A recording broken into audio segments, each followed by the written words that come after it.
Now, 10 Russian ships have been deployed at the Syrian port of Tartus based on an accord reached by the two sides after the August South Caucasus conflict. Head of the Russian Black Sea Fleet's operation directorate said the Russian engineering crew was at Tartus to expand the capacity of the harbor to host additional fleet vessels. Rear Admiral Andrei Baranov added the teams will also be working on expanding Latakia, another Syrian port, possibly for aircraft carriers for guided missile cruisers.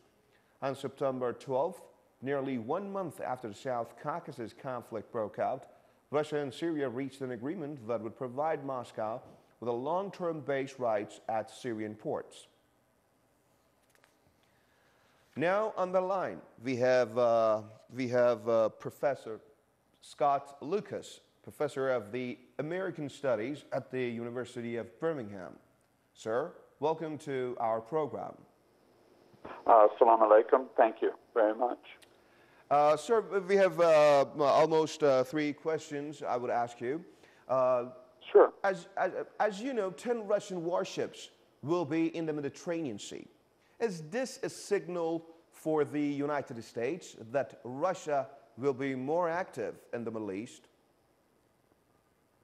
It is a signal that Russia will be more active in the Middle East and around the world. And around the world. Russia has also sent aircraft to Venezuela this past week. Mm-hmm. They have announced that they may increase their military assistance to Iran.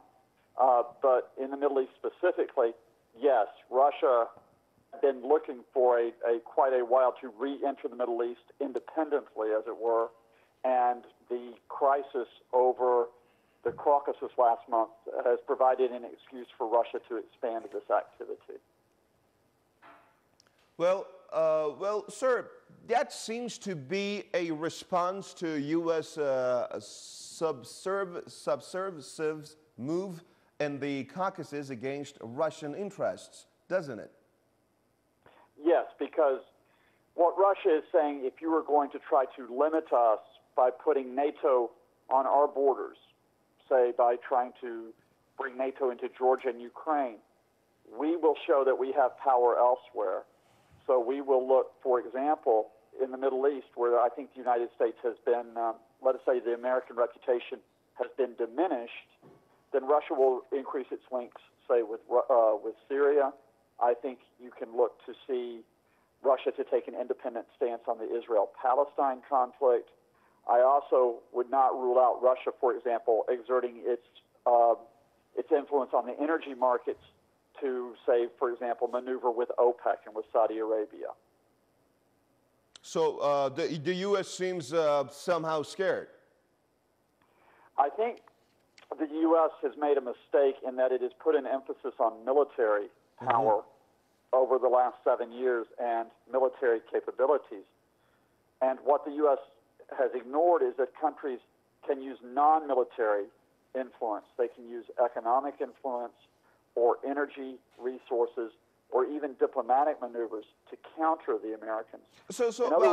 I'm sorry, Professor, to interrupt you. What will be the possible countermeasures by Washington to Russia's fleet deployment in the Mediterranean Sea then? I think the Americans, for the moment, will rely on their strategic relationship with Israel. Mm-hmm. I think you may see the Americans talk very tough, including on the Iran nuclear issue.